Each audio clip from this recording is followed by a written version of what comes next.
A Taekwondo champion challenged an old man at a Brooklyn boxing gym, mocking his lisp and beating up his teenage student in front of everyone. The cocky fighter and his crew filmed everything, showing off spinning kicks that split heavy bags in half while calling boxing extinct. When the quiet man in the corner finally stood up to protect the injured boy, the champion shoved him and threw a lightning-fast kick at his head. But this wasn't just some washed-up gym coach. This was Mike Tyson. The champion's face drained. Why does he finally notice the tribal tattoo, realizing he'd just assaulted the youngest heavyweight champion in history? His crew stopped filming, suddenly understanding their boss had challenged a man who knocked out grown men when he was 19. The gym elders backed away, knowing what comes next when Iron Mike's hands start clenching. What happens when a keyboard warrior meets a real warrior? Can fancy kicks save you from the most feared uppercut in boxing history? What happened next would haunt the champion for the rest of his pathetic existence. Before we jump back and tell us where you're tuning in from, and if this story touches you, make sure you're subscribed, because tomorrow I've saved something extra special for you. The bell above Sal's diner chimed at 6:47 a.m., same as every morning for the past 3 years. Mike Tyson ducked his head through the doorway, his broad frame filling the entrance before he moved to his corner booth. The October air followed him, in, crisp and clean before Brooklyn woke up properly. "Morning, Mike," Sal called from behind the counter, already pouring green tea into a plain white mug. "The usual?" Mike nodded, settling into the worn red vinyl seat that had molded to his shape over countless mornings. His weathered hands placed a book on the table, Marcus Aurelius's Meditations, the spine cracked from use, pages soft as cloth. At 58, the former champion moved with the careful precision of a man who understood both his power and his limitations. The diner hummed with quiet morning rituals. 2 construction workers sat at the counter, stealing glances at Mike. Over their coffee, they'd been coming here for months, always debating whether to approach him, always deciding against it. Mike noticed. He noticed everything, but kept his attention on the book, underlining a passage with a pencil stub. How much trouble he avoids who does not look to see what his neighbor says or does. Sal brought the eggs over himself, scrambled soft with wheat toast, no butter. "You want anything else, champ?" "This is perfect, Sal. Thank you." Mike's distinctive lisp softened the words, made them almost gentle. He broke off a corner of toast, crumbled it in his palm, and tossed the crumbs onto the window ledge. Within seconds, 3 pigeons arrived, pecking gratefully at the offering. "Mike, honey, I wanted to thank you again."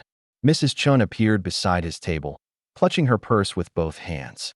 The elderly woman's eyes were bright with gratitude. "Those boys haven't bothered me once since you walked me home last week." "Just being neighborly, Mrs. Chun." Mike looked up from his book, the tribal tattoo on the left side of his face catching the morning light. "You need anything, you let me know." She patted his shoulder with a grandmother's affection and shuffled toward the door. Mike returned to his reading, finding comfort in the Stoic philosopher's words about controlling anger, about choosing peace over conflict. He'd learned these lessons the hard way, through years that cost him more than most men could bear. The diner settled back into its rhythm. Sal wiped down the counter. The construction workers ordered second coffees. The pigeons cooed contentedly on the ledge. Mike turned a page, his scarred knuckles gentle on the delicate paper. This was his meditation now, not the violent ballet of the ring, but these quiet mornings with philosophy and scrambled eggs, feeding birds, and being part of a community that had learned to see him as more than his past. He'd found peace in routine, in the small kindnesses that marked a life rebuilt from ashes. The clock above the grill showed 7:15. In 5 minutes, he'd finish his chapter, pay his bill, and walk to the community center. The kids would be waiting. Marcus always arrived early, eager to work on his jab. It was a good life, a quiet life. The diner door exploded open, slamming against the wall hard enough to rattle the glass. The peaceful morning shattered like a bell cracking. Tommy Russo burst through the entrance like he was making a ring walk, all swagger and noise. His crew followed, Rico with a gold tooth and permanent sneer, Jake cracking his knuckles, and Destiny holding up her phone to live-stream the champion's breakfast. "Yo, Sal." Tommy's voice boomed across the diner. "Tommy Lightning needs fuel. Clear out the best table. I got content to create." The construction workers hunched lower over their coffees. Mrs. Chun, halfway out the door, pressed herself against the wall to let the entourage pass. Tommy wore a custom tracksuit with lightning bolts down the sides, his bleached tips still perfect despite the early hour. Everything about him screamed for attention. Sal's face went pale, his rag frozen mid-wipe on the counter. Tommy, all the tables are the same. Maybe you'd like. Nah. Tommy spotted the corner booth, the morning light perfect for Destiny's camera. That one. Natural lighting for the gram. He strutted over, his crew flanking him like hyenas. Yo, Pops, time to move. Champions eat here. Mike didn't look up from his book. You deaf, old man? Rico stepped forward, tapping the table. Tommy Lightning wants this booth. The diner has many seats, Mike said quietly, his finger marking his place on the page. All of them empty. Tommy laughed, playing to the camera Destiny kept trained on him. Listen to this guy? Thinks he can tell me where to sit. He spun suddenly, executing a perfect spinning kick that whistled through the air inches from Mike's head. The wind ruffled the pages of the book. See that speed? That's why I need proper seating. Gotta maintain the tempo, you feel me? The construction workers were openly staring now. One grabbed the other's arm, whispered urgently. Sal had come around the counter, wringing his hands. What's with the lisp, Grandpa? Tommy mimicked Mike's speech impediment. You say the diner hath many thief? How about you thuggist yourself somewhere else before I demonstrate why Taekwondo is the future and whatever you are is the past? Jake and Rico laughed too loud, the sound harsh in the morning quiet. Destiny zoomed in on Mike's face, catching the tribal tattoo but not understanding its significance. To her, to all of them, he was just another old black man in a Brooklyn diner, someone to push around for content. This is premium content, baby, Tommy announced to his followers. Your boy showing respect for elders by educating them on the New World Order. Boxing? Wrestling? That caveman stuff? Dead and buried. What I do is art. He launched into an impromptu demonstration, throwing combination kicks that cracked through the air. His technique was genuinely impressive, the snap of his leg like a whip, the balance perfect even on the diner's worn linoleum. A sugar dispenser went flying as his heel caught the adjacent table. Oops. Tommy grinned at the camera. Sal, clean that up. Can't have a champion training in filth. Mike closed his book with deliberate care, his massive hands gentle on the worn cover. When he stood, Tommy's crew instinctively stepped back. Even not knowing who he was, something in the way he moved. Economical, purposeful, triggered primitive. Warnings. I was just leaving, Mike said. He pulled out his wallet, left enough cash to cover his meal and the damage. Enjoy your breakfast. As he gathered his book, Tommy's foot shot out again, trying to show off with another close-range kick. Mike's hand moved so fast it seemed to teleport, catching Tommy's ankle inches from his ribs. For a heartbeat, they stood frozen, Tommy balanced on one leg, Mike holding his foot like it weighed nothing. Then Mike let go, allowing Tommy to stumble backward. Careful, young man. Someone could get hurt. Tommy caught himself against a table, his face flushing red. Jake and Rico had stopped laughing. Even Destiny lowered her phone, sensing the shift in atmosphere. The construction workers were half standing, one with his phone out, recording. You touched me, Tommy said, his voice rising. You actually put hands on Tommy Lightning? Mike moved toward the door with the same measured pace, every step deliberate. His broad shoulders barely cleared the tables on either side. I prevented an accident. Nothing more. Accident. Tommy's crew parted as he stalked after Mike. Everything I do is intentional, calculated. You think because you caught one kick you're special? The bell chimed as Mike pushed open the door. October morning air rushed in, carrying the smell of brewing coffee from the bodega next door. He stepped onto the sidewalk, Tommy right behind him. I'm talking to you. Tommy's voice cracked with indignation. His reputation, his entire brand, was built on never backing down. You don't walk away from Tommy Lightning. Mike paused at the curb, looking both ways before crossing. Tommy darted in front of him, walking backward, still performing for Destiny's camera. What's wrong, scared? I get it. You probably never seen moves like mine. That's Korean excellence, old man. 5,000 years of martial tradition flowing through these legs. He launched into another demonstration, his roundhouse kick slicing the air. A passing jogger veered into traffic to avoid him. Tommy landed in a fighter's stance, bouncing on his toes. See that? Poetry in motion. Whatever you learned in your little gym back in the day? Obsolete. Mike stepped around him, continuing toward the community center. His silence seemed to enrage Tommy more than any response could have. The younger man's movements became wilder, more theatrical. He threw a jumping kick that nearly clipped a fire hydrant. Yo, Rico, you seeing this? Tommy called to his manager. Old head thinks he's too good to acknowledge greatness. Probably never been in a real fight in his life. That drew a sound from Mike. Not quite a laugh. More like air escaping from an old wound. He kept walking. Tommy sprinted ahead again, this time throwing a spinning heel kick that passed so close to Mike's shoulder it brushed his tracksuit. The contact was intentional, meant to provoke. Mike stopped. That's assault, Rico called out, grinning. You all saw it. The old man assaulted my fighter. Grabbed his leg in the diner. Now he's running into Tommy's techniques. We could sue. Mike turned slowly. In the morning light, the tattoo on his face seemed darker, more pronounced. His eyes, which had been peaceful over his book, now carried weight that made Rico step backward. You should be more careful, young man, Mike said, his lisp making the words somehow more menacing. This is a dangerous game you're playing. Game? Tommy bounced closer, his confidence restored by Mike's retreat. This ain't no game. This is evolution, baby. You're looking at the future of combat sports. Undefeated in 37 matches. Two-time East Coast champion. What you got? A membership. At Planet Fitness. Sal had come to the diner window, his face pressed against the glass. He was frantically gesturing to someone inside, his mouth forming words. That's Mike Tyson. That's Mike Tyson. But Tommy wasn't looking. He was too busy playing to his audience, too caught up in his own performance. He threw one more kick. A lazy roundhouse meant to make Mike flinch. Mike didn't flinch. He simply turned and walked away, each step measured in calm. Yeah, that's right. Tommy called after him. Walk away. Everyone walks away from Tommy lightning eventually. As Mike reached the corner, Sal burst from the diner. Tommy, you stupid kid. Do you know who that was? Tommy waved him off. Some old boxer probably. Who cares? Boxing's dead, Sal. I just proved it. He turned to Destiny's camera, spreading his arms wide. You see that, warriors? Your boy just ran off another pretender.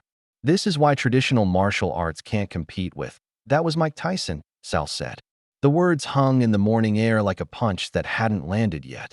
20 minutes later, Mike unlocked the Ray Robinson community center with the same key he'd carried for 5 years. The gym was dark and quiet, a cathedral of canvas and sweat. He flipped the switches, fluorescent lights humming to life over 3 regulation rings and rows of heavy bags. This was his real meditation, the ritual of preparation. Check the ropes, test the canvas, fill the water bottles. Simple tasks that connected him to something larger than himself. By 7:30, everything was ready for the 8 o'clock youth class. His phone buzzed. A text from Marcus, running late coach. Sorry. Mike frowned. Marcus was never late. The kid treated punctuality like a religion, always arriving 15 minutes early to get extra work in. Something was wrong. At 7:45, the door opened.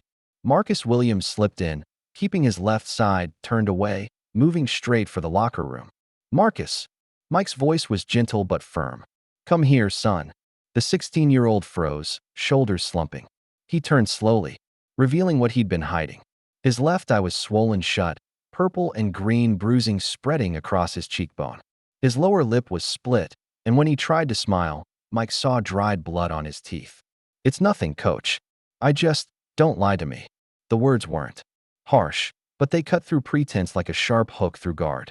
Mike had seen too many lies in his life, told too many himself. He waited, patient as a mountain. Marcus's good eye filled with tears he refused to let fall. Tommy's crew cornered me yesterday. After school, they wanted me for their street warriors thing. Said I was wasting my talent here, learning dead techniques from a has-been. Mike pulled out a folding chair, guided Marcus to sit. The boy moved stiffly, favoring his ribs. Mike had seen enough damage to read the story written on the kid's body. I told them no, Marcus continued. Said I already had a coach. The best coach. That's when Rico. He touched his eye gingerly. He said they needed to demonstrate why real fighters don't need boxing. How many? Just Rico. Tommy watched. Kept saying if I knew what was good for me, I'd stop wasting time with Grandpa's pajama party and learn to really fight. Mike went to the supply closet, returned with an ice pack. As he gently pressed it to Marcus's eye, the boy flinched but didn't pull away. There's more, Marcus said quietly. Deshaun, Malik, Jerome, all the older guys from last year's program? They're gone. Tommy's people got them. 8 kids total, maybe more. They promise money, fame, Instagram followers. By the time the kids realize what it really is. What is it really? Marcus shook his head. Deshaun's little brother says they make them fight. Like real fights. Not sport. Not rules. Rich people bet on it. And if you try to leave. He didn't need to finish. Mike had seen this before, different decades, same exploitation. Young bodies fed into machines that produced money and misery in equal measure. I'm sorry, coach, Marcus whispered. I should have been stronger. Should have. Fought back better. No. Mike's hand on the boy's shoulder was gentle but firm. You survived. That's what matters. Fighting isn't always about throwing punches. But they disrespected you. Called you names. Said boxing was, I know what they said. Mike adjusted. The ice pack. What they say doesn't matter. What we do matters. You showed up this morning. That matters. The door opened again. Other kids began arriving for the morning class. Jamal, Precious, little Tony. They saw Marcus's face and fell silent. Today, Mike announced, we work on defense. The most important skill a fighter can have. Not how to hurt, but how to not be hurt. As the kids began warming up, Mike's phone buzzed again. A video link from an unknown number. He almost deleted it, then saw the preview image. Kids fighting in what looked like a warehouse, crowds cheering, money changing hands. The underground fight circuit he'd been tracking for months. And in the corner of the frame, barely visible, a kid who looked like Deshaun. Mike put the phone away. First, he'd teach this class. These kids needed him present, needed normal.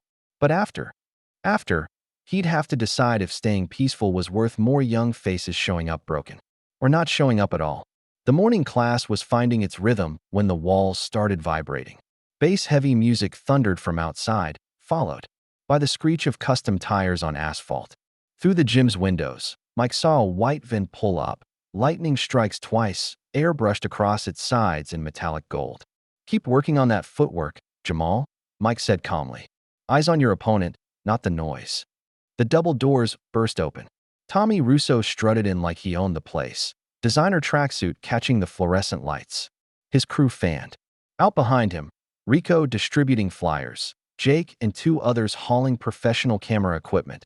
Destiny already live streaming. Beautiful morning, Brooklyn, Tommy announced to his phone audience.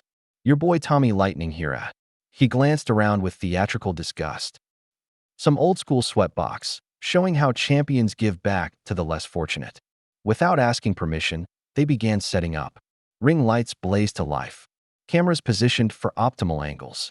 The kids stopped their drills, drawn like moths to the spectacle. See, this is what I'm talking about, Tommy narrated, gesturing broadly. Places like this are museums. Look at these heavy bags, probably older than your parents. The ring? Held together with duct tape and prayers.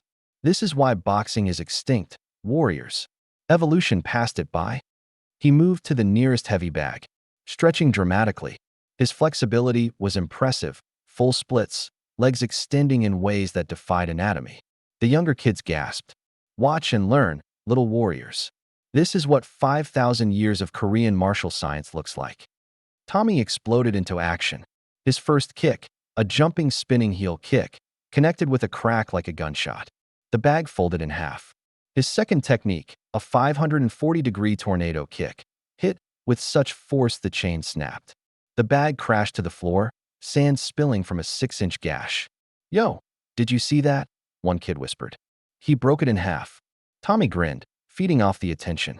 He moved to another bag, this time demonstrating combination kicks, roundhouse to spinning back kick to axe kick. Each strike was precise, powerful, genuinely skillful. Another bag split open. This is why I'm undefeated, he announced. This is why traditional fighting is dead. What's some old man teaching you here? How to wrap your hands. How to hide behind gloves like cowards. Mike continued working with Marcus on his jab, adjusting the boy's elbow position. His silence was deliberate, calculated. Let the storm blow itself out. But Tommy wasn't done. He'd noticed Mike in the corner, the only adult not watching his performance. The slight stung his ego. Perfect example right here. Tommy pointed at Mike, cameras swiveling. Old school coaches teaching old school moves. Probably showing this kid how to throw a jab like it's 1985. Any of these old-timers want to see what modern fighting looks like. What real evolution means. The gym fell silent except for the hum of ring lights. Tommy stood in the center, arms spread wide, waiting for a response that didn't come. Mike patted Marcus on the shoulder, then demonstrated the jab again. No wasted motion, perfect form. The same technique that had dropped champions. Again, he said quietly, "Remember, it's not about power. It's about timing." Rico circulated through the gathering crowd, pressing glossy flyers into small hands.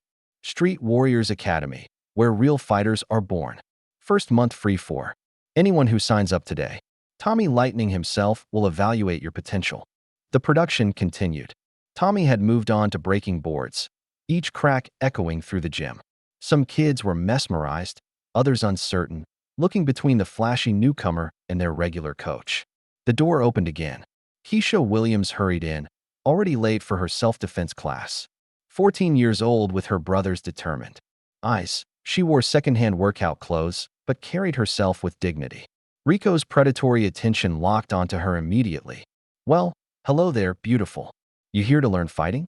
Pretty girls get special scholarships at Street Warriors. Tommy loves developing raw talent." "I'm here for class," Keisha said firmly, trying to move past him. Hold up, hold up." Rico blocked her path, gold tooth gleaming. "Don't be shy.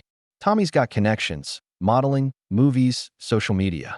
Fighting's just the beginning for a face like yours." Marcus abandoned his training, crossing the gym in quick strides. "Leave her alone, Rico." "Marcus," Keisha hissed. "I can handle it." Rico's grin widened. Big brother to the rescue. How sweet. "Tommy, check this out. We got a real hero over here."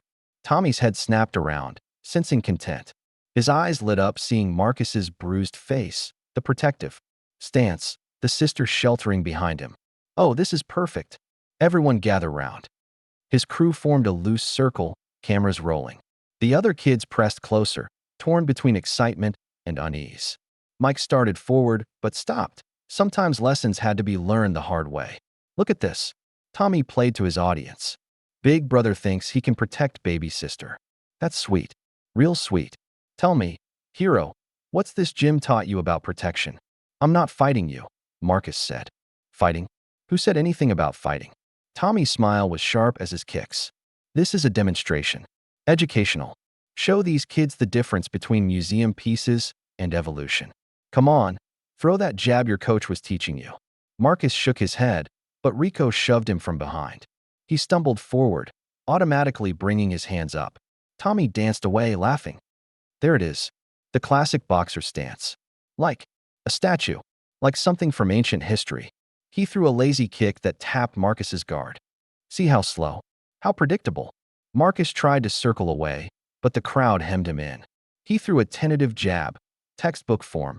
No real intent. Behind it, Tommy slipped it easily, spun around him, tapped the back of his head with an open palm. Boxing is patterns, Tommy lectured, toying with the boy. Same combinations they've thrown for 100 years. But this? He threw a spinning kick that stopped an inch from Marcus's ribs. This is creativity. This is art. Marcus tried the combination Mike had drilled, jab, cross, hook. Tommy caught his wrist mid-punch, used the momentum to spin him around, then swept his legs. Marcus hit the canvas hard, air exploding from his lungs. Tommy stood over him, not even breathing hard. This is why boxing is dead, kid. Join us. Learn what real fighting looks like in 2025. Keisha rushed to help her brother up, tears of anger in her eyes. Across the gym, the sound of Mike's knuckles cracking was like distant thunder. Chapter 7. Mike crossed the gym with measured steps, each footfall deliberate. The crowd parted instinctively. He helped Marcus to his feet with gentle hands, leaning close to whisper something. The boy nodded, taking Keisha's hand and stepping back. Tommy was riding high on adrenaline and audience approval. Finally, the coach appears. You see how easily I handled your student? That's the difference between a real martial art and He stopped mid-sentence, noticing the tribal tattoo for the first time. His eyes narrowed, trying to place it. Something familiar, but the context was wrong. This was just some old gym coach, not. Nice ink, tough guy. Very scary. To prove his point, Tommy shoved Mike's chest with both hands. Mike rocked back an inch, no more. His expression didn't change. Tommy laughed, emboldened by the non-response. Another washed-up boxer who thinks he's tough. What's wrong? Can't defend your student? Can't speak up? He pitched his voice higher, mocking. Please, Mr. Tommy, stop beating up my students. We're just trying to learn useless stuff here. The regular gym members were backing away now. Old Earl, who'd been coming here since the 80s, grabbed his friend's arm. That's Iron Mike, he whispered urgently. That boy's about to meet. God. Phones came out, everyone sensing something momentous. But Tommy was lost in his performance, feeding off what he mistook for fear. You know what your problem is? He threw a demonstration kick that whooshed past Mike's face, close enough to ruffle the short gray hair at his temple. You can't see it coming. Boxing is straight lines. What I do? Another kick, this one stopping an inch from Mike's nose. 3 dimensions. 360 degrees of destruction. Mike stood perfectly still, a statue carved from decades of violence transformed into restraint. Nothing to say? Can't defend your art? Tommy bounced on his toes, playing to the cameras. See, warriors? This is why boxing is dead. The old guard can't even, young man. Mike's voice was quiet, controlled, each word carefully chosen. You've made your point. Your demonstration is finished. Please leave. The dismissal, calm, almost paternal, struck Tommy like a slap.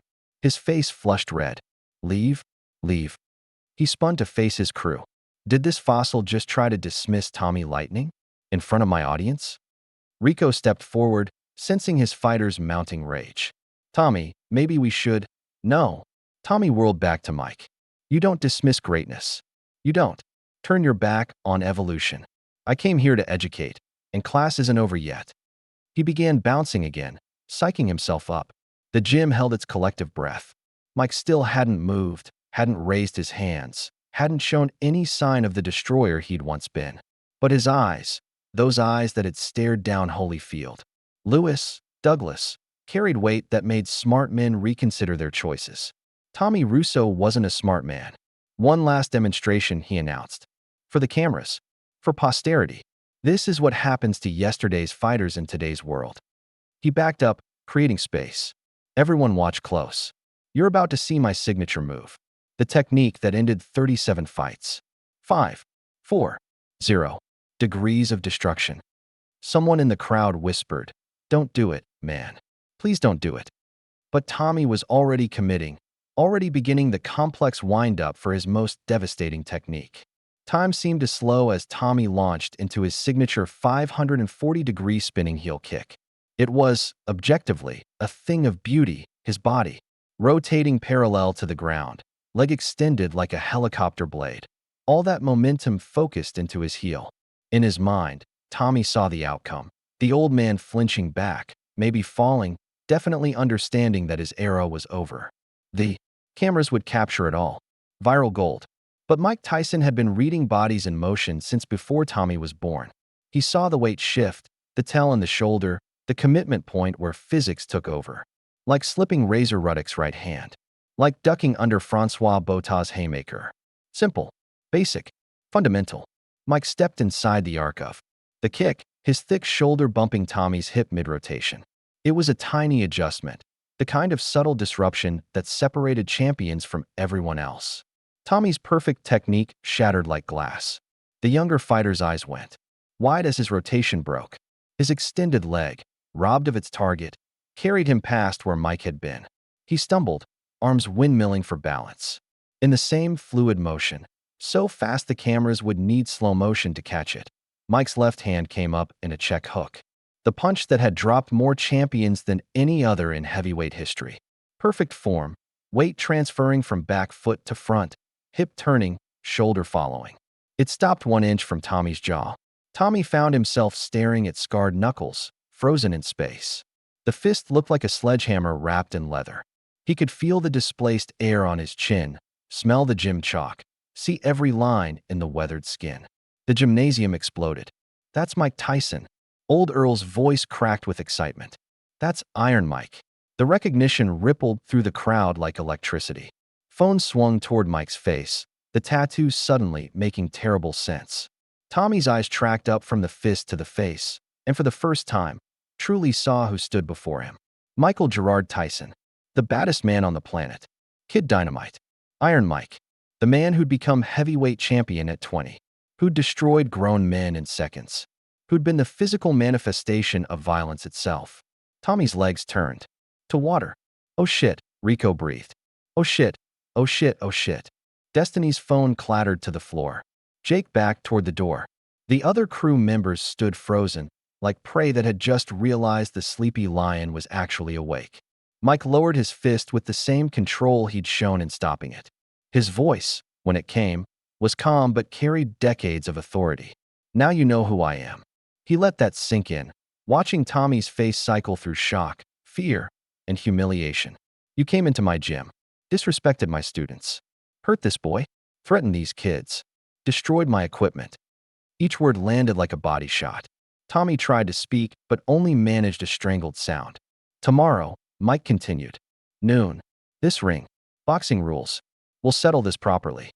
He paused, letting the challenge hang. Unless you're scared of an old man. The silence stretched. Tommy's mouth opened and closed like a fish gasping for air. His crew began pulling him backward, Rico's hands shaking as he grabbed Tommy's arm. We're going, Rico managed. We're going right now. As they retreated toward the door, Mike turned his back on them. The ultimate dismissal. He walked to where Marcus and Keisha stood, checking the boy's ribs with gentle fingers. You did. Good, he told Marcus. You kept your head. That's what matters. Behind them, Tommy found his voice for one last moment of bravado. This isn't over. Mike didn't turn around. He was already focused on his students, demonstrating the check hook to the gathered kids, explaining footwork and timing. Just another lesson in the sweet science. Just another morning at the gym. Except now everyone knew. Iron Mike Tyson was still Iron Mike Tyson. And tomorrow at noon, Tommy Lightning was going to learn what that really meant. The ice pack against Tommy's neck did nothing for the shame burning in his chest. He sat in the back office of Torino's Waste Management, watching his humiliation play out on Vinny's laptop screen. The video, already viral, showed the moment Mike's fist stopped an inch from his jaw.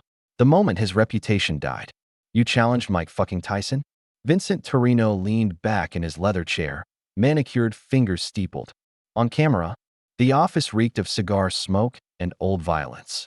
Framed photos showed Vinny with city councilmen, judges, people who mattered. But behind the legitimate businessman facade lurked something older, darker. I didn't know, Tommy muttered. He looked like just another what? Another old black man you could push around for clicks?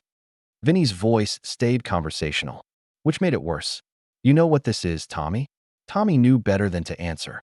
This is an opportunity. Vinny turned the laptop around. Look at these numbers. 12 million views in 3 hours. Everyone wants to see if Iron Mike still has it. If the old lion can still hunt. So we call it off? I'll apologize, say it was a misunderstanding. Vinny's laugh was like ice cracking. Call it off?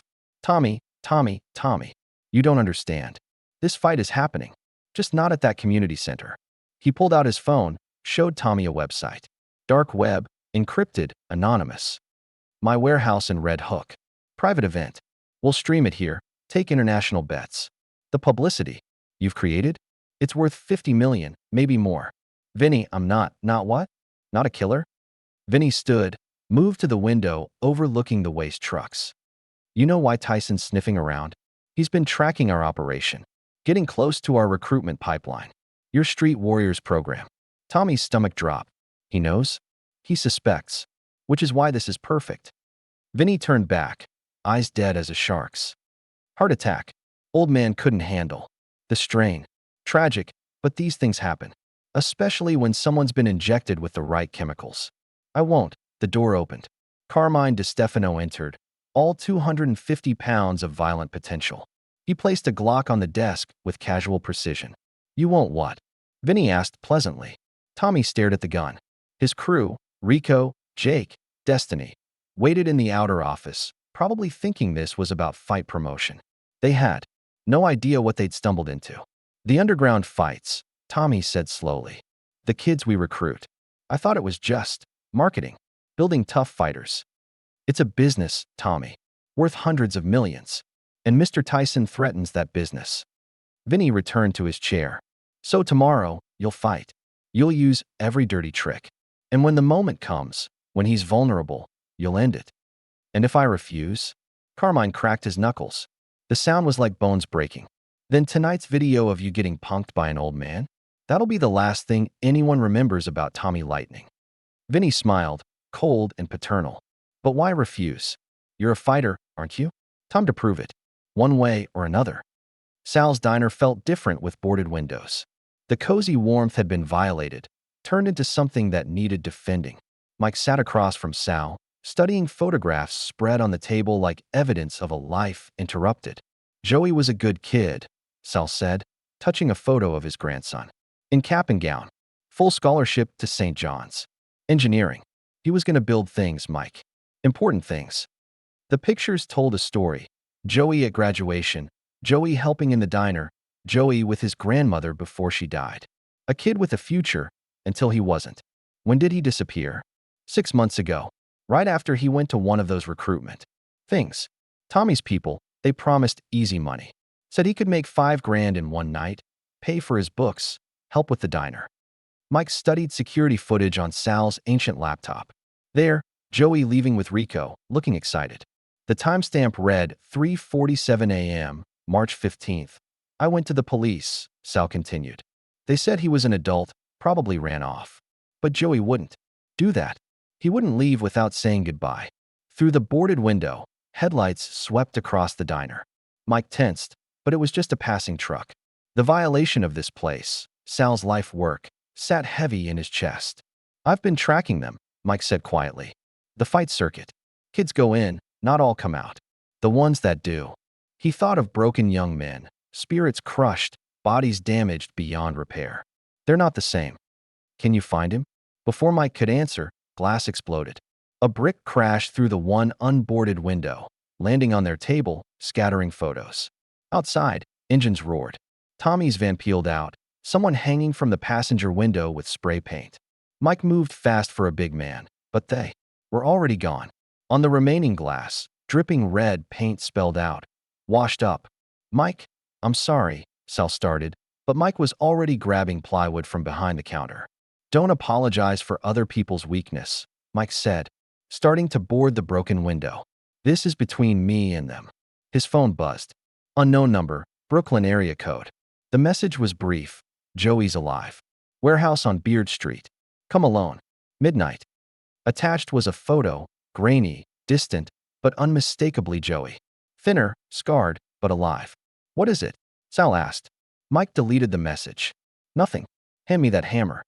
They worked in silence, two old Brooklyn men defending what was theirs. Each nail Mike drove was a promise. The disrespect to Sal, the exploitation of kids, the threats to his gym, it all connected back to Vinny Torino. You be careful tomorrow, Sal said as they finished.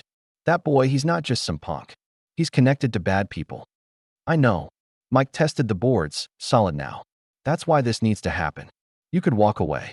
Let the police handle it. Mike thought of Joey in that photo, of Marcus's black eye, of kids disappearing into Vinny's machine. No, he said simply. I can't. The abandoned building in Sunset Park squatted against the night sky like a broken tooth. Mike parked 2 blocks away, approached on foot. Every instinct from his street days screamed setup, but the photo of Joey pulled him forward. He'd barely crossed the threshold when Jake lunged from the shadows, throwing a wild haymaker. Mike's head moved maybe 3 inches, enough to let the punch whistle past. Jake's fist connected with the concrete wall behind where Mike's head had been. The crack was audible, followed by Jake's scream. My hand. He broke my hand. I didn't touch you, Mike said calmly, stepping past the writhing fighter. Rico emerged from behind a pillar, butterfly knife flashing. Stay back. I know how to use this. Mike kept walking forward, hands at his sides. Rico slashed wildly. Mike's hand moved once, so fast Rico didn't see it, only felt the knife stripped. From his grip, his wrist twisted at an angle that dropped him to his knees. That's assault with a deadly weapon, Mike noted, pocketing the knife. You boys aren't very good at this. Two more of Tommy's crew rushed him simultaneously. Mike pivoted, using one's momentum to crash him into the other. They tangled and fell, cursing. Throughout it all, Mike never threw a punch. His phone rang. The night janitor at the community center, voice panicked. Mike, something's wrong. Strange men were here. They had keys. Mike was already moving, leaving Tommy's crew groaning in the darkness. The van's tires screamed as he pushed it harder than he had in years. 8 minutes across Brooklyn, running red lights, praying he wasn't too late. The community center looked normal from outside. But inside, Mike's trained eye caught it immediately. Locker doors slightly ajar, his office door open when he'd locked it. In the lockers, bags of white powder, scales, packaging materials.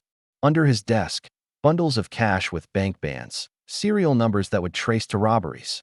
In his filing cabinet, photographs that made his stomach turn. Kids in compromising positions, obviously coerced. A frame job, thorough and professional. Mike sat in his vandalized office, understanding the full scope. If he didn't throw the fight, he'd be arrested. The gym would close. The kids would have nowhere safe. Vinny had found his weakness. It wasn't physical violence, but the threat to his mission, his community. On his desk, someone had left a note. Throw the fight or throw your life away. Your choice, champ. Mike crumpled the paper. They thought they had him. Thought he'd choose self-preservation over principle. They'd forgotten who they were dealing with. He pulled out his phone, scrolled to a contact labeled J. Cole, Insurance. The FBI agent he'd been secretly working with answered on the second ring. It's happening, Mike said simply. Tomorrow. Be ready. Mike, if they've made contact, they planted evidence. Drugs, money, worse. But I'm not running. We can extract you tonight. Build the case another way. No. Mike looked around the gym where he'd found redemption, where kids found hope. This ends tomorrow, one way or another. He hung up, began documenting the planted evidence with his phone. Every photo, every location.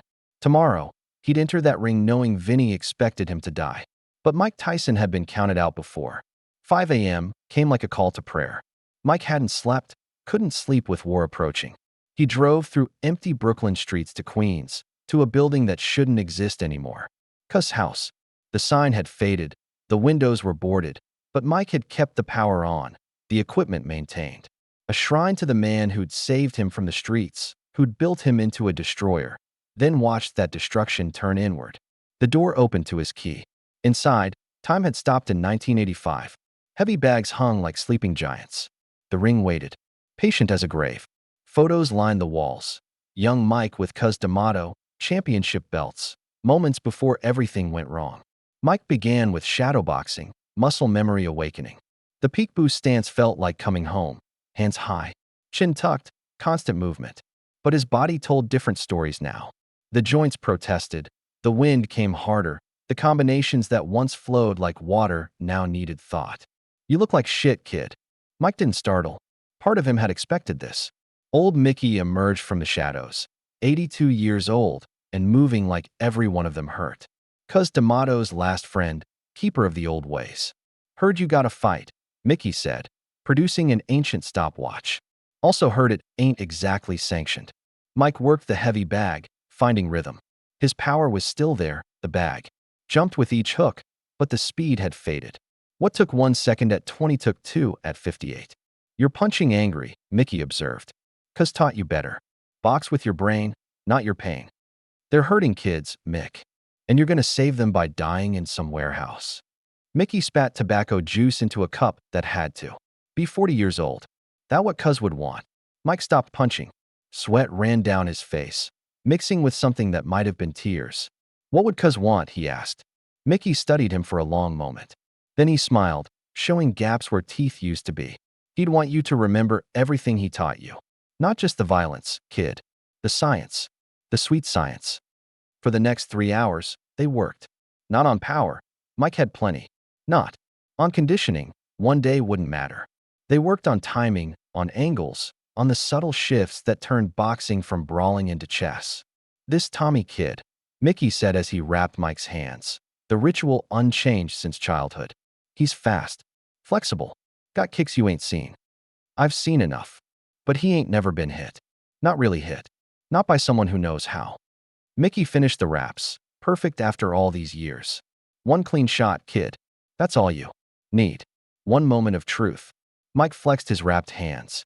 They felt like weapons again, like justice given form. The skills are there, Mickey said finally. But this ain't about boxing anymore, is it? Mike's silence was answer enough.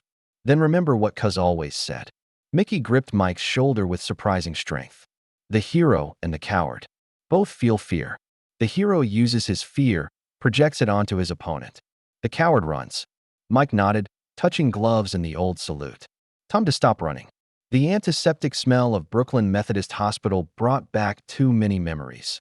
Cuz dying, his own daughter's birth, fighters who never woke up. Mike found Marcus in room 314, hooked to IVs that dripped clear poison from his young body. Denise Williams sat beside her son's bed, still in her night shift scrubs. She looked up when Mike entered, exhaustion etched in every line of her face. Food poisoning, she said, voice flat. That's what they're calling it. Funny how 8 kids from the community center all got the same food poisoning. All kids who train with you. Mike pulled a chair close, its legs scraping linoleum. Denise, I'm sorry. Sorry. She laughed, brittle as old glass. You're sorry? My boy could have died, Mike. Because some punk wanted to make a point. Because you couldn't walk away from a challenge. She was right. Mike accepted it, let her words land like body shots. He's all I got left, Denise continued, touching Marcus's hand. After his daddy died, you became his hero. He'd wake up at 4:30 just to make your 5 o'clock training. Quoted you like scripture. And now? Marcus's eyes fluttered open, focused slowly. Coach, I'm here, son. Did you really? Marcus struggled to sit up. Are you really fighting Tommy tomorrow? Rest. Don't worry about, no. Marcus gripped Mike's hand with surprising strength. You can't. It's not worth it. I'm okay, see? Just a little sick. You don't have to prove anything. Mike reached into his gym bag, pulled out something wrapped in old leather. His 1986 WBC championship belt, the first one, the one that started everything. Gold still gleamed beneath the patina. Hold on to this for me. Marcus's eyes went wide. Coach, no, I can't. If something happens tomorrow, you sell this. Full ride to any college you want. Engineering, like you talked about. Build something better than what we got. Nothing's gonna happen because you're coming back for it. Marcus pushed the belt back. You're Mike Tyson. You're coming back. Mother and son, united in their fear for him. Mike stood, kissed Denise's forehead like a brother would. Thank you, he said, for letting me be part of his life. In the hallway, Dr. Peterson intercepted him. Young doctor, serious eyes behind wire-rimmed glasses. Mr. Tyson? A word? He glanced around, lowered his voice. The toxicology report. Whatever your student ingested, it was meant to be lethal. The dose was calibrated for someone his exact weight. This wasn't random. You're saying, I'm saying someone wanted that boy dead. Or wanted you distracted enough to do something. Stupid. Peterson adjusted his glasses. I've seen a lot of poisonings. This was professional. Mike's phone buzzed. Unknown number, video link. He almost ignored it, then saw the preview image, a fighting ring, crowds, young bodies in combat. He clicked the link. Dark web stream. Encrypted but accessible. Tonight, Street Warriors special event, New Blood. The camera panned across the warehouse he'd been investigating for months. Kids, some barely teenagers, beating each other bloody while rich spectators bet on the outcome. In the corner, preparing for his match, Joey Torelli, Sal's grandson, the engineering student, reduced to meat for entertainment. Mike's hand crushed the phone case. Dr. Peterson stepped back, sensing danger. Tomorrow, Mike said to himself. It all ends tomorrow. 8 o'clock brought darkness to Brooklyn, and Mike used it like an old friend. He parked 3 blocks from the warehouse, approached through shadows he'd learned to navigate as a child. The abandoned industrial district provided perfect cover. Expensive cars lined the street. Mercedes, BMWs, one Lamborghini that screamed new money. Drivers waited, smoking and joking, unaware of Mike's presence. He memorized faces, license plates, details that might matter later. The warehouse thrummed with noise, cheers, music, the sick sound of flesh hitting flesh. Mike found a loading dock, tested the door. Unlocked. Careless or confident, didn't matter. He slipped inside. The scene was worse than the video suggested. 300 people, maybe more, arranged in tiers around a bloodstained ring. Not a boxing ring, something cruder, cage-like. Servers circulated with champagne and cocaine. Money changed hands openly, thick bundles for single bets. And the fighters. God, the fighters. Kids who should have been in school, throwing untrained. Punches until they couldn't stand. No rounds, no refs, just violence until someone stopped moving. Mike recognized several faces. Boys who disappeared from neighborhood gyms, promised fame and fortune. Ladies and gentlemen, an announcer called out, "Our next warrior, fighting to pay his family's debts. Joey the Jackhammer." Joey Torelli stumbled into the ring. 6 months had carved away the college boy, left something hollow. Scar tissue decorated his eyebrows. His ribs showed through pale skin. But his eyes were the worst. Dead things in a living face. His opponent was bigger, fresher, definitely juiced on something that made his veins bulge. The betting favored him. 20-1. Mike started forward, ready to end this regardless of consequences. A hand gripped his arm, stronger than expected. "Don't." He spun, fist cocked, then stopped. Special Agent Janet Cole, dressed like the servers, but with a cop's bearing underneath. Her eyes held the same controlled fury Mike felt. 8 months. She hissed. 8 months undercover, building RICO charges. You blow this now, they all walk. In the ring, Joey took a haymaker that snapped his head back. Blood sprayed across the canvas. He didn't go down, probably couldn't afford to. "That's Sal's grandson," Mike growled. "I know who he is. I know all their names." Janet's grip tightened. 43 kids across 12 cities. International trafficking. These fights are just the appetizer. Tomorrow, during your fight with Tommy, we move. Synchronized raids coast to coast. Joey threw desperate punches, connecting with nothing. His opponent played with him, drawing out the suffering for the crowd's pleasure. He won't last until tomorrow. He will. They don't kill them here. Bad for business. Damage them, break them, but keep them breathing. Janet's voice cracked. Slightly. "I've watched 18 months of this. Documented everything. Tomorrow it ends."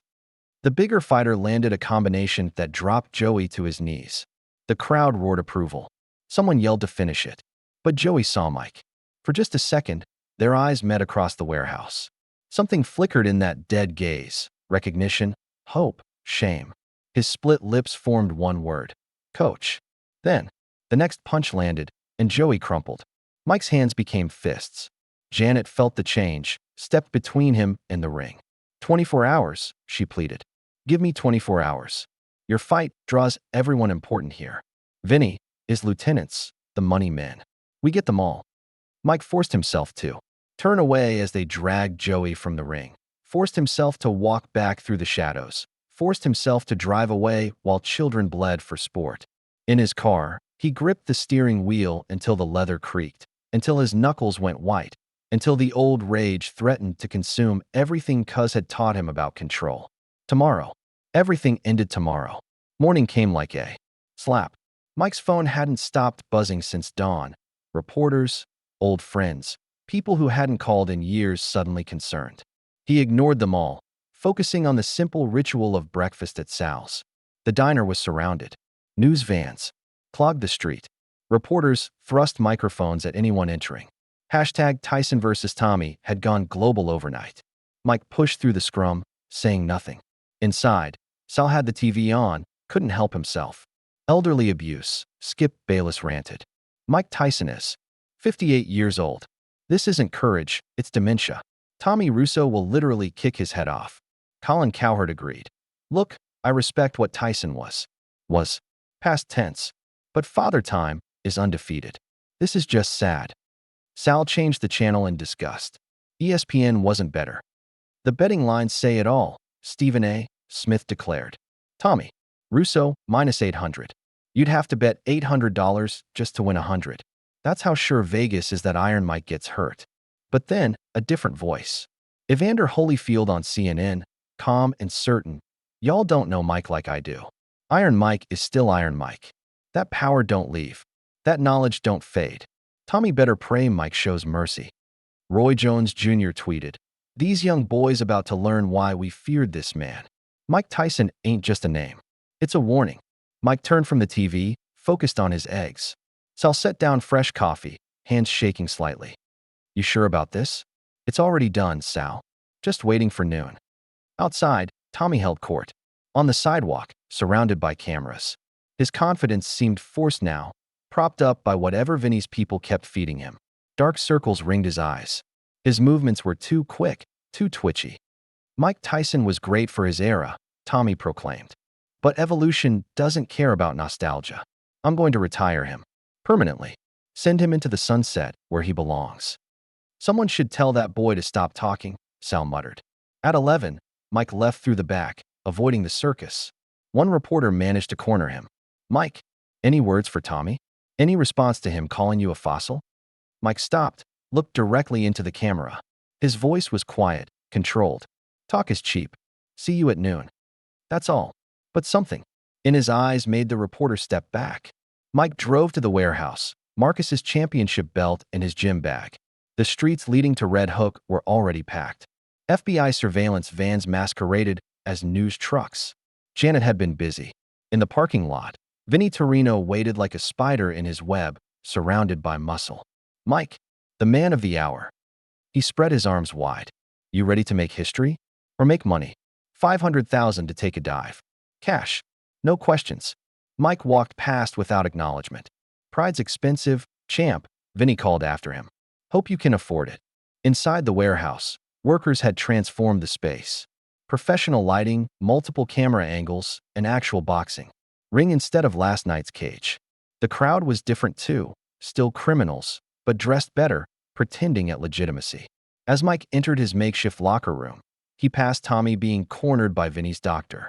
Just vitamins, the doctor insisted, syringe in hand. Give you energy. I don't need. Tommy tried to resist. Carmine's hand fell on Tommy's shoulder, heavy as a threat. Doctor's orders, kid. The needle went in. Tommy's eyes dilated almost immediately, pupils black as wounds. Whatever they'd given him, it wasn't vitamins. Mike found his own locker room, where old Mickey waited with his gear. Time to prepare for war. The locker room smelled of liniment and old sweat, comfortable as a tomb. Old Mickey had laid out Mike's gear with ritual precision. Black trunks, no robe, same as always. Simple, direct, honest. Crowd's getting ugly out there, Mickey said, beginning the ancient ritual of wrapping Mike's hands. Lot of money changing hands. Lot of expectations. Mike sat perfectly still, feeling each loop of gauze like communion. The wrapping of hands was sacred, unchanged since ancient Greece.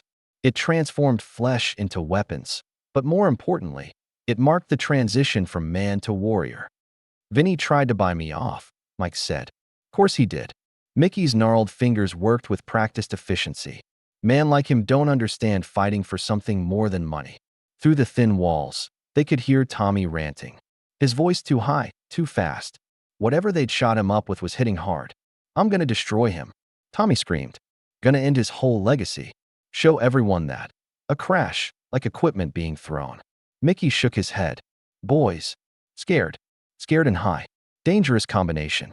He should be scared. That ain't like you, kid. Ain't like what cuz taught. Mike flexed his wrapped hands, watching the white gauze stretch and hold. Cuz never saw kids fighting in cages for rich people's entertainment. No, Mickey agreed. But he saw you, heading down dark paths. Always pulled you back. What would he say now?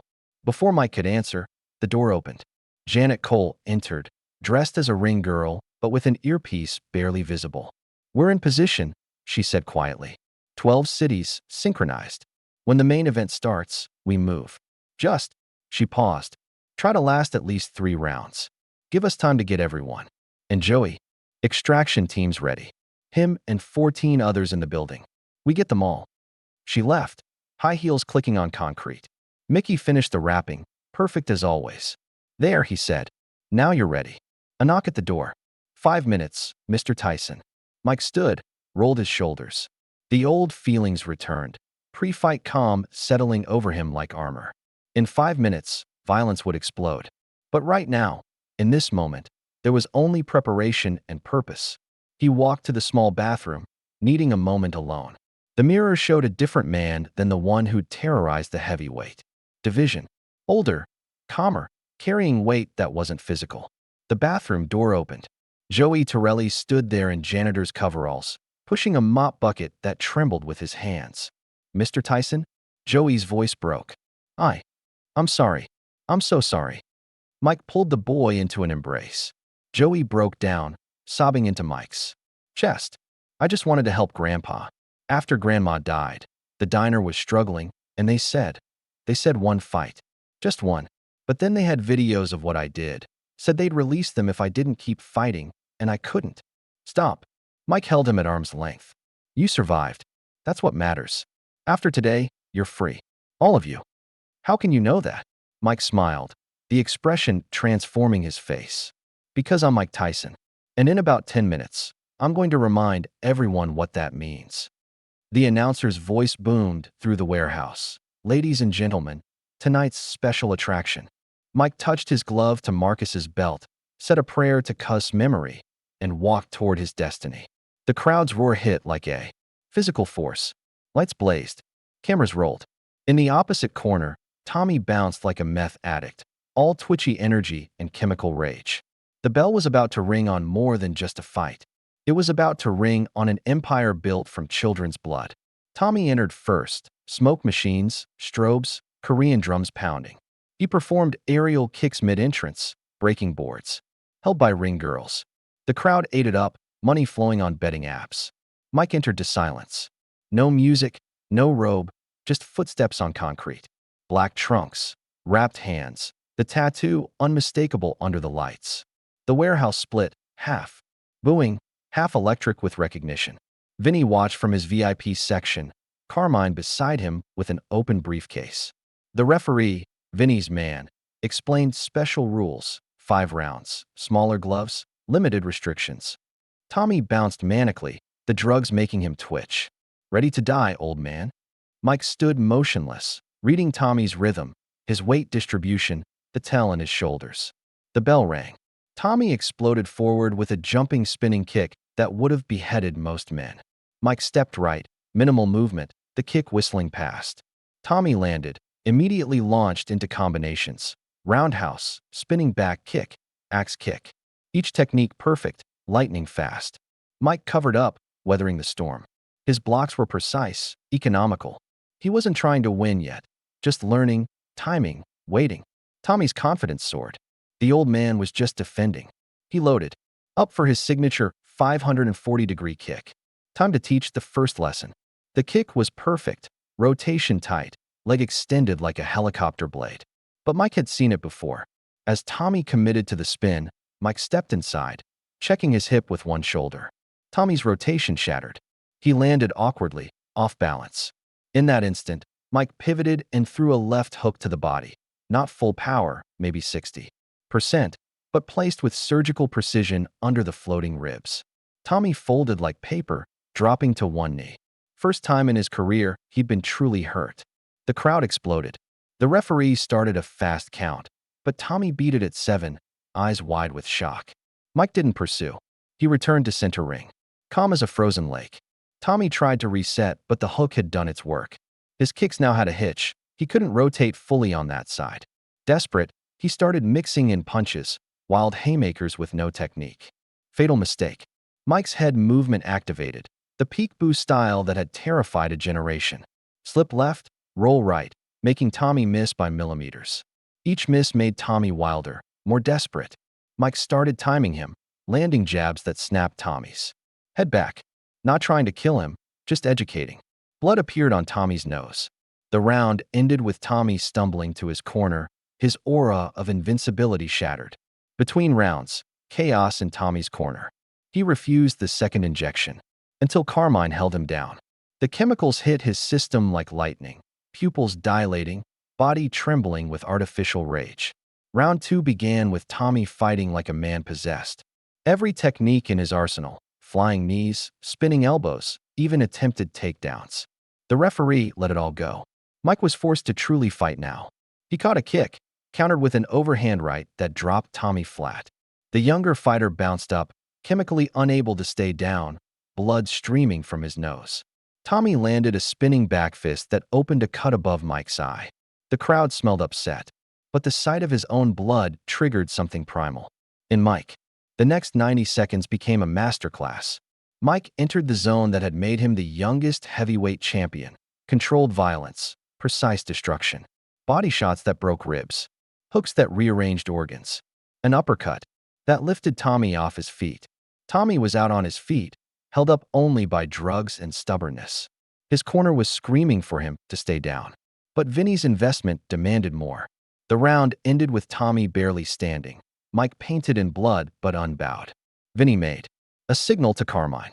Time for Plan B. Round three's bell never properly rang. As Tommy collapsed in his corner, unable to continue, 8 of Vinny's fighters stormed the ring. The crowd thought it was part of the show until Mike dropped the first 2 with combination punching. FBI. Nobody move. Janet Cole's voice cut through chaos as agents flooded the warehouse from every entrance. Pandemonium. Spectators running, fighters scattering, money flying like confetti.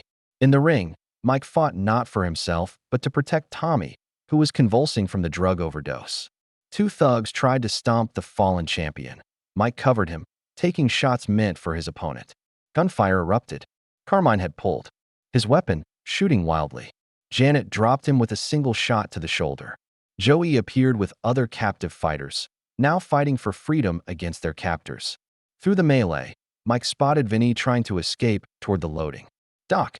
Their eyes met across the chaos. The crime boss fumbling for brass knuckles, snarling about respect and tradition. Mike cut through the crowd like Moses parting the Red Sea. Vinny swung the brass knuckles in a wide arc, completely telegraphed. Time for the uppercut that had ended careers, delivered with the same perfect form Cuz had taught 40 years ago. Round three's bell never rang. Tommy collapsed in his corner, convulsing violently. 8 of Vinny's fighters stormed the ring simultaneously. The crowd thought it was staged until Mike's first combination dropped 2 attackers cold. FBI. Nobody move. Janet Cole's voice cut through chaos as agents flooded from every entrance, exits, rafters, even emerging from fake spectator sections. Pandemonium erupted. Spectators fled, trampling each other. Money scattered like autumn leaves. In the ring, Mike fought differently now, not for glory but to shield Tommy's seizing body. 2 thugs tried stomping the fallen champion. Mike absorbed their shots, covering Tommy like a human shield. Gunfire cracked. Carmine had drawn, firing wildly at agents. Janet's return fire caught his shoulder, spinning him down. Joey burst through. With other captive fighters, their rebellion adding to the maelstrom. Through smoke and strobing lights, Mike spotted Vinny fleeing toward the loading dock. Their eyes locked, the crime boss fumbling for brass knuckles, lips twisted in rage about disrespect and broken traditions. Mike carved through the crowd with terrible purpose. Vinny swung the brass knuckles in a haymaker, completely telegraphed. By panic, the uppercut that followed had ended careers. Delivered with Cuz D'Amato's perfect technique, frozen in time. Vinny's feet left the ground. The brass knuckles flew from nerveless fingers, clattering across concrete. He landed hard, jaw shattered, eyes rolling white. 40 years of corruption ended with one perfect punch. Around them, the warehouse resembled a war zone. FBI agents zip-tied fighters and spectators alike. Paramedics worked frantically on Tommy, pumping Narcan into his system. The chemical cocktail had pushed him to the edge, heart rate 180, seizures racking his body. Mike knelt beside his fallen opponent, applying pressure to wounds, talking him through the convulsions. "Stay with me, kid. You're tougher than this." Poison. Janet appeared, holstering her weapon. "EMTs say you probably saved his life. The way you covered him." "He's just a kid who got lost," Mike said quietly. "Talent without guidance always finds trouble." Rocco was dragged past in cuffs, blubbering about lawyers. Joey and the other fighters sat wrapped in blankets, giving statements about forced fights, threatened families, stolen dreams. FBI techs dismantled cameras, collected betting records, documented everything. Vinny's empire, built on exploiting fighters for decades, crumbled in minutes. An agent approached Mike with cuffs, but Janet waved him off. "He's with me. Helped make this whole thing possible." "Assault charges?" the agent questioned. "Self-defense. I'll testify to that personally." Outside, dawn painted Brooklyn in gold and shadow. News vans circled like vultures, but FBI barriers kept them distant. Mike sat on an ambulance bumper, letting a paramedic stitch his eyebrow. Tommy was loaded onto a gurney, stabilized but unconscious. Before they closed the doors, his eyes fluttered open, focusing on Mike. You could have killed me, Tommy whispered through oxygen mask. That uppercut at the end wasn't meant for you, kid. Mike's voice carried no judgment. You've got talent. Don't waste it on shortcuts and criminals. Tommy's tears came then, shame, relief, understanding. The ambulance doors closed, carrying him toward recovery and maybe redemption. Janet sat beside Mike, exhausted but satisfied.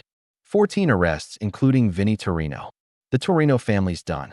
Those fighters will testify. Joey's already given us names, dates, everything. Maria Martinez? Safe. Living under witness.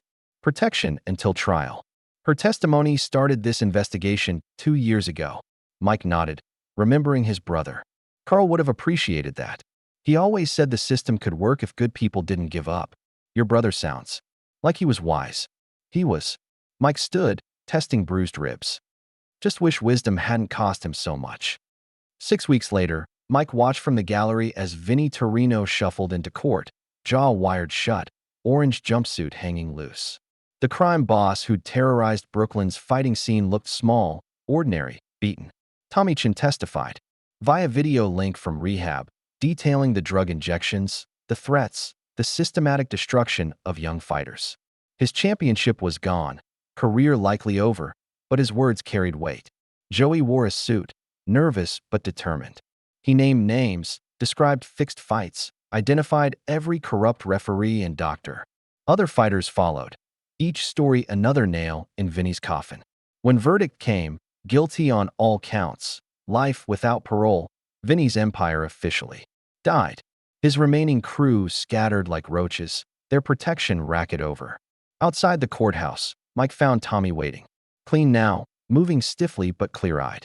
I wanted to thank you, Tommy said, for protecting me when I didn't deserve it. Everyone deserves a second chance. Question is what you do with it. Teaching now. Kids at the community center. Proper techniques, discipline, respect. Tommy paused. Maybe you could stop by sometime.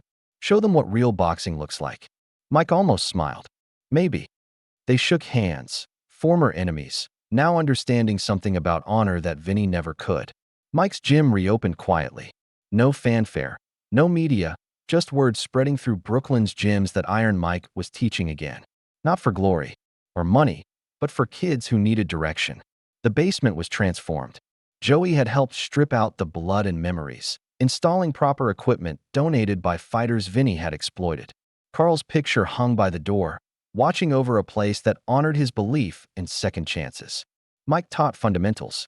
Footwork before power. Defense before offense. Respect before everything. The kids came hesitantly at first, some sent by parents, others by probation officers, many just lost and angry. He never mentioned his past unless asked directly. To them, he was just Mr. Mike, the quiet man who moved like water and hit like thunder when demonstrating techniques. Tommy visited monthly, bringing his own students. Former rivals teaching side by side, showing that strength wasn't about domination but protection, discipline, purpose.